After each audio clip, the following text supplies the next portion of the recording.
First with breaking news.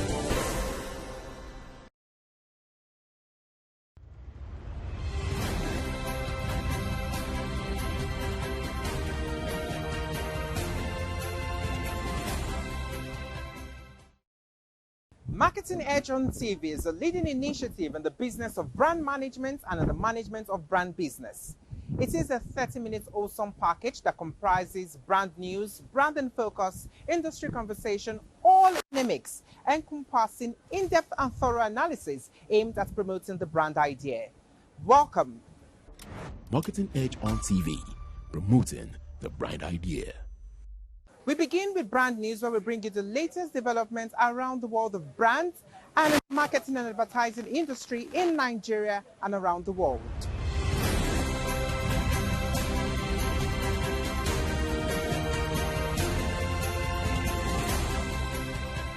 In brand news, Nigeria's traditional TV advertising market is set to reach $401.5 million in 2025, with a projected annual growth rate of 2.81%, pushing it to $448.5 million by 2029, according to Statista.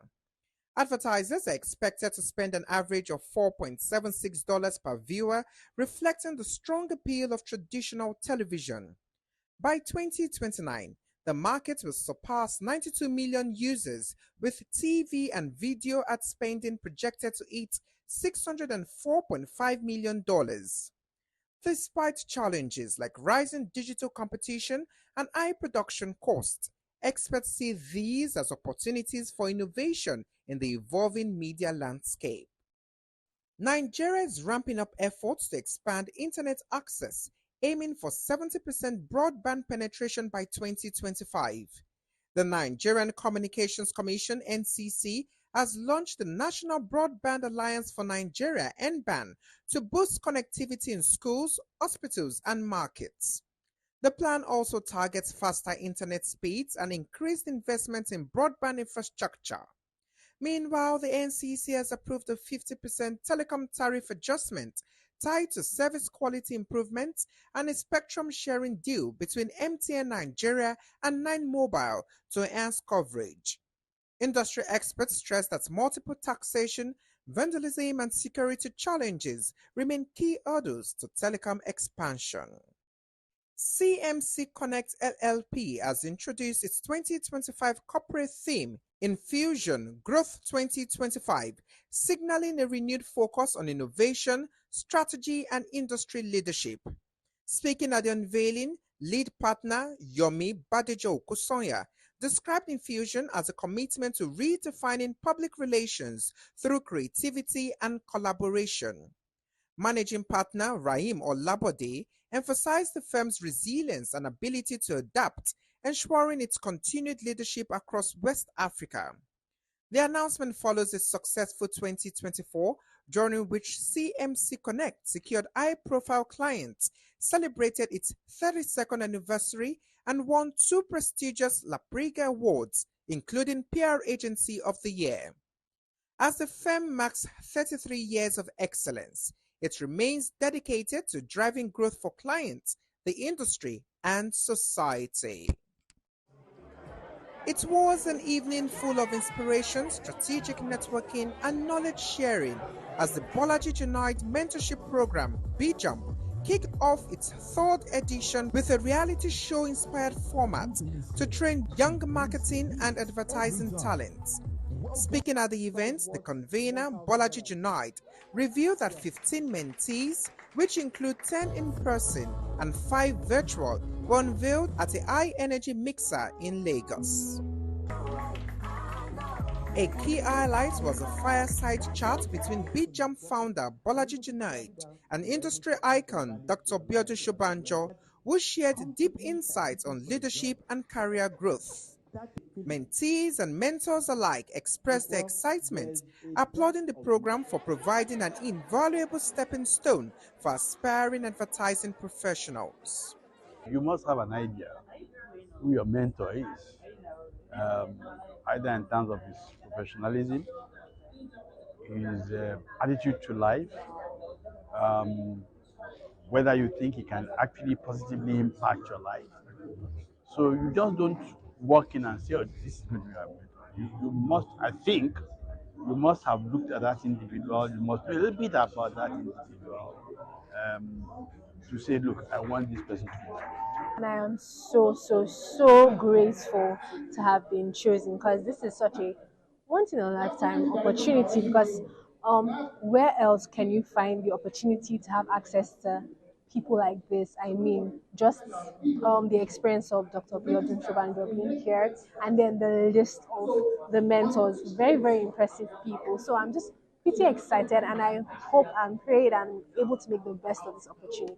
We've graduated about 9 mentees already, and we have 15 of them that have been chosen today. So just having to see that people are growing, they are becoming better persons because they joined this program is enough satisfaction for me. Yeah.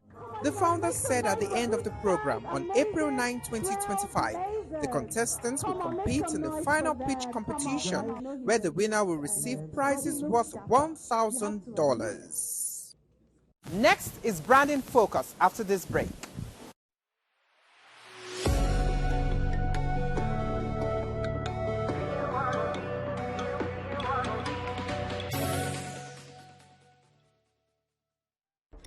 Marketing Edge on TV, promoting the bright idea.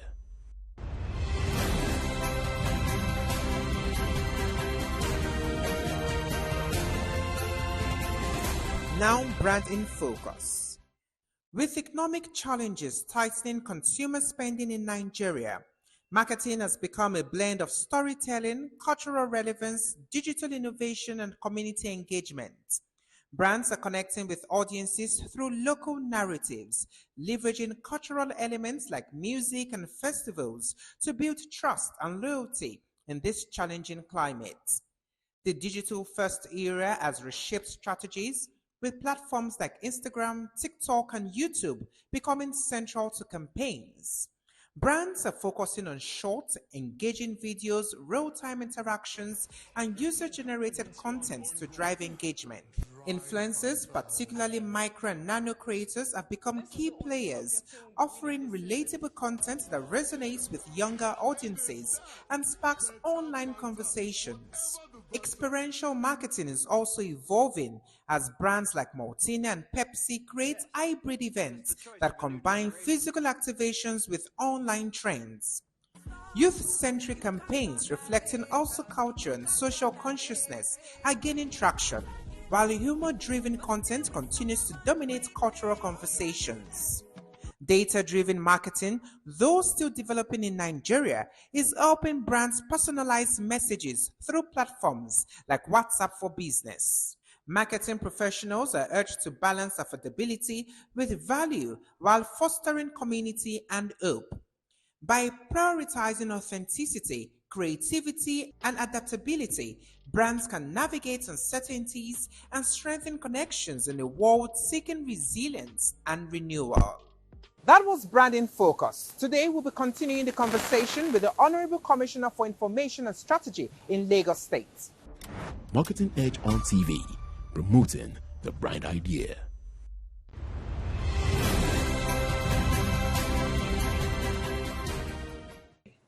How well is Lagos looking to develop its technological hub and innovation hub in Lagos? If you look at the state of technology in Africa today, Lagos is the headquarters of startups. You have so many. There was a time, sometime last year, that I went out with Mr. Governor to visit some of the hubs in Lagos. I was shocked to see how our young people are using technology to resolve everyday problems. And I do not know of any other place in Africa where we have such high concentration of tech hubs. And if you look at all the companies that have made it in that sector, run by young people, they are from Lagos. And like I told you, the Lagos State Science Research and Innovation Council has a fund of about 1 billion, where anybody who has any idea can go to and get grants. You don't need to say that money is the problem for you. That is why you cannot follow up on your ideas, on any innovative idea that you have. No, Lagos is there to encourage you. And it is because we know that that is the future. That is where we are going. That is where humanity is going. So Lagos doesn't want to be left behind. So we are pumping in money. We are encouraging our young people. We are also doing everything possible in terms of collaboration with the people in the private sector to see that in science and technology, that Lagos is not left behind. Okay, so what sector is Lagos State government looking at in 2025 to drive economic growth? In all the sectors, like I said, we are going to be very heavy in the creative sector because we believe that there's so much potential in it that remains unexploited, and we are going to exploit all these potentials. Like I said, that is why we are training our young people, and that is why we are building structures that can stand the test of time and that can make people to get more interested in that sector, because we know that it can contribute a lot to the GDP of Lagos. So we are going to be looking at that. And so we are going to be looking at the housing sector too. We are going to be more aggressive in housing, building more apartments in Egon. We are going to be, recently we signed an agreement with Access Bank to build some 720 housing units. And all of these are areas where we are going to be seeing how the economy can get more robust this year, considering the kind of ambitious budget that we have announced. How well is Lagos State maintaining its brand, the brand positioning within Nigeria and also outside Nigeria? Well, if you look at Lagos, I mean, our story is the story of doing very well in what we see. Lagos is the headquarters of the media in Africa. If you look at the number of radio stations, the number of television stations, the number of people like you who are in Lagos, there's no other city in Africa that has that concentration of people. So Lagos needs to do everything to project its brand as a super brand, as a brand that, building a mega city that is going to be the pride of the Black world. And this is what we are doing. That is why we do not just call ourselves the center of excellence for nothing. All of the things that have happened in Lagos in the past couple of years have shown that we are the true center of excellence. Look at what we are doing with on the waterways. I mean, you look at it, that it's not everywhere that you see the kind of boat regatta that we have just said. So, I mean, the brand in all ramifications is being built, and thank God the world is accepting it as a true brand.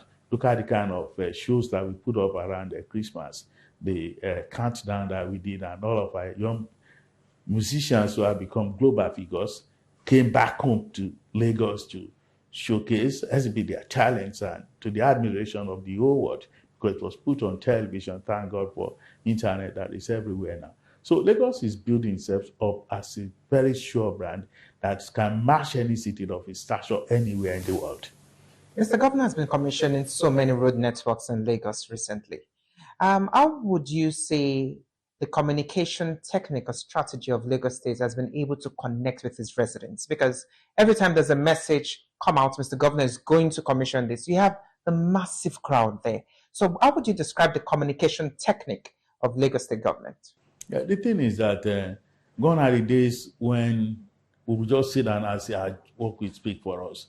As Minister of Information and Strategy, we sit down whenever we have anything good about the government to say, and we put resources behind it to ensure that the world hears our voice. And that is what has been happening. If you build 35 roads, 53 roads, and you want to hand over these roads to people, I mean, you do not just light a candle and put it under the table.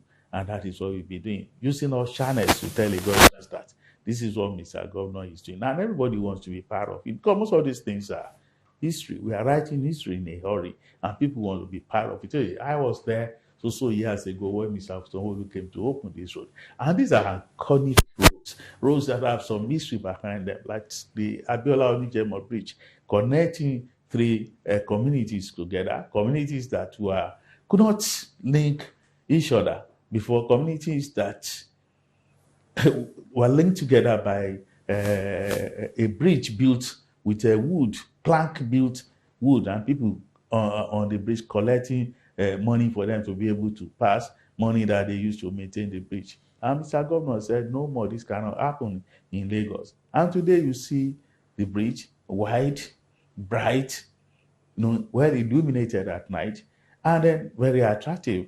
So that the journey that used to take 40 minutes, 45 minutes, today is about 3 minutes for you to cross into any of these communities. Or you want to look at the bridge in Mende, too, that, broke the two communities up and couldn't link them. And people were passing through, tearful to pass through from one part of the community to another. Today you have a very good building there.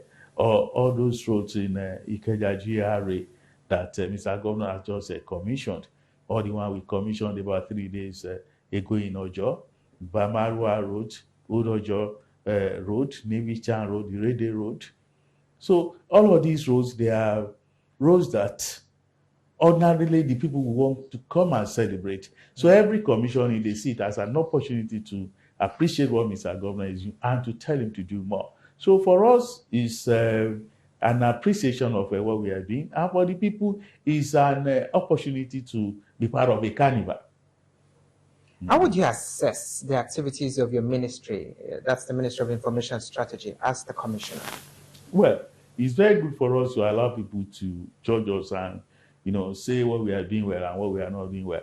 But if I look at it myself from an insider, I think we are doing a lot, but I think we can do better. But now, given the resources given to us, I think we are doing a lot and we are going to do more, because there is always room for improvement. And Mr. Governor says that the result of hard work is more work.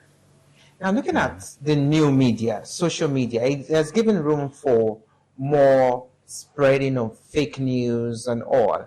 How well has your ministry, the departments and the agencies in your ministry, been able to work around fake news and also curb fake news, the spread of fake news? What I usually believe, first, is that fake news is, in my own view, one of the biggest problems that we are facing, that humanity is facing. That one of the perils of technology, that somebody can sit down in his room, type something, and at the press of a button, the thing goes all over the world and can cause anarchy, can cause chaos, can cause emotional disturbances anywhere. For me, that is a very terrible thing that all of us need to watch out for. Things that do not happen. There was a time there was a fire in somewhere in Orele, around the National Theatre, around the bridge there, because a tanker broke down and then another one hit it and there was fire. And before we knew what was happening, before even our first responders got there, people started posting pictures of a fire that happened several years ago in Edo State. So the access that all of us have to liberalization of technology is also causing some pains in terms of the truth, because anywhere where the people are trying to turn science on its head, making it to deliver the kind of message it's not supposed to deliver, is very dangerous. So what we do in the Ministry of Information and Strategy is to ensure that we got more and more of very correct news about the activities of the government or what is going on around Lagos. So the avalanche of genuine news that we get is big enough to drown the fake news. So that is the strategy we are using. And at the same time, the way we are discussing now, we discuss on radio that Lagosians will be wary of consuming fake news. And those who are doing it, they should also consider the fact that their actions can imperil a lot of things in the society, and that their actions can cause chaos. It could be very dangerous. Okay. Now, looking at the continuous collapse of buildings in Lagos State, as much as it is for Lagos State Building Control Agency, LAPSCA, to work on that, it's also a responsibility for your ministry, which has to maintain the brand ethics and brand strength of Lagos State, trying to tell people that Lagos State is still good for public-private partnership. Now, how well is your ministry working in maintaining the brand of Lagos with this old building collapse and all? First, let me just disabuse someone that building collapse is a continuous activity. It's not so. If you look at the where we were coming from, and now you see that it has really reduced. But there should be none at all. No building must come down. The thing is that people always look at the government when such things happen. Where is government? What is government doing? But I believe that if you look at the human element very well, and that it is responsibility of all of us to ensure that no building comes down. You will agree with me that the government is doing a lot. There are times that people will say they want to build a bungalow, and then one night, when everybody is asleep, they begin to put a decking on it, and then ensure that they are going to 3 floors, 4 floors. And by the time the government gets there and looks at the papers to see that there is no approval for this, the havoc may have been done. And apart from that, what we have done now is that for every building that people have, there is no way you say you want to get your approval papers and then that it is delayed. We now have district offices where you can go to. You don't need to come up all the way to Alausa to get your approval. You can get approval from these district offices. And apart from that, we have a new program in which we are collaborating with the private sector, people in the built environment, engineers, structural engineers, builders, and architects, and all of the experts who are there to work directly with the government, because the government can't be everywhere and the government can't see everything. And people keep on building. Lagos is a city that is expanding every day. So when they bring all these papers, we have enough manpower to look at them and to ensure that what you want to build is exactly what you have on paper. And what you have on paper is exactly what you are building. That is the only way we can stop these unfortunate incidents of buildings coming down. When we have this negative narratives being peddled around about Lagos State, maybe Lagos State government or officials in Lagos State on social media, is the government always worried about the reactions that might stem up from this? Well, as don't forget, government is run by human beings. When there are lies against the government, for me as a journalist, it's very painful. I look at it and say that some of the people who are doing this, even though most of them are not journalists, so they do not care. All they care is that because the social media has licensed everybody now to be purveyors of news, and then those who want to convey news of a crisis or whatever you can call them, who are anarchists, they will also do all of that. So I feel bad when I see that. But like I said, what we do is to ensure that there is an avalanche of genuine news that people can refer to when you talk about Lagos. I do not want you to search Lagos and all you begin to see negative stories. No, you find beautiful stories that are useful, that are purposeful, that even though some of them may be critical of us, but they will still say some of the good things that we're doing.